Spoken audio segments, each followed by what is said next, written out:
ayun guys, natapos na yung cabinet. Ginawa natin. Pero may konting retouching lang, pero ulitin ko pa to. Andito lang sa bila, pero dito finish na yun. Shout out sa mga naggawa ng mga cabinet. Tapos yung ano, may nagpa-shout out si Rex Galanto Gagliardi. Ano yan? Negros o Bacolod. Hindi ko na alam. Basta nakita ko sa Negros. Shout out kay Rex Galanto Gagliardi at sa mga grupo mo. Shout out. Then guys, mag-umpisa na tayo sa pag-spray ng pinta. Ito gagamitin ko guys. Yung high-tech kong sprayer.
Why dyan?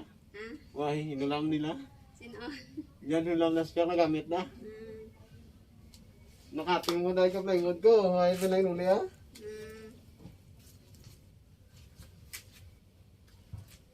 Guys, nagtigil tayo sa pag-spray. Kasi may maghiram ng gamit. Yun nga ang mahirap sa kanila guys. Kasi sila may mga pira. May mga pira yan guys. Hindi sila bumili ng gamit. Yung mayaman kayo, may mga pira kayo, bili kayo ng bili ng gamit. Mahirap na yun. Pag nasira, paano? Hindi palitan. Ito guys, ingatan ko to, hindi ko ito pinahiram. Kaya yung mga gamit ko dito, kompleto ako sa gamit. Kaya yun, sa akin, masama naman kung hindi ka magpa ano ng gamit mo. Kung may mayaman kayo, bili na lang kayo ng gamit. Huwag kayo manghiram. Hirap yun. Guys, tapos na yan guys. Oh, lapit-lapit. Layo-layo. Bakit na ganito yung camera ko? Yan o, tapos na, yan.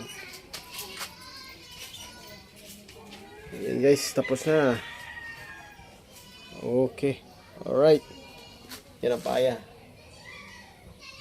Yes, andun sa kabila guys. Ayun guys, natapos na yung cabinet. Ginawa natin. Pero may konting retouching lang, pero ulitin ko pa to. Andito lang sa kabila, pero dito finish na yun. Shout out sa mga naggawa ng mga cabinet. Tapos yung ano, may nagpa-shout out si Rex Galanto Gagliardi. Ano yan? Negros o Bacolod. Hindi ko na alam. Basta nakita ko sa Negros. Shout out kay Rex Galanto Gagliardi at sa mga grupo mo. Shout out sa inyong lahat. Yan. At ito na, nalinis ko na yung aking mahiwagang spray. Ano to guys, hangiran. Tapos ito, walang takip to. Open lang to.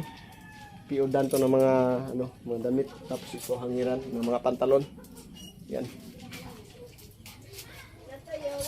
Yan. Bye-bye.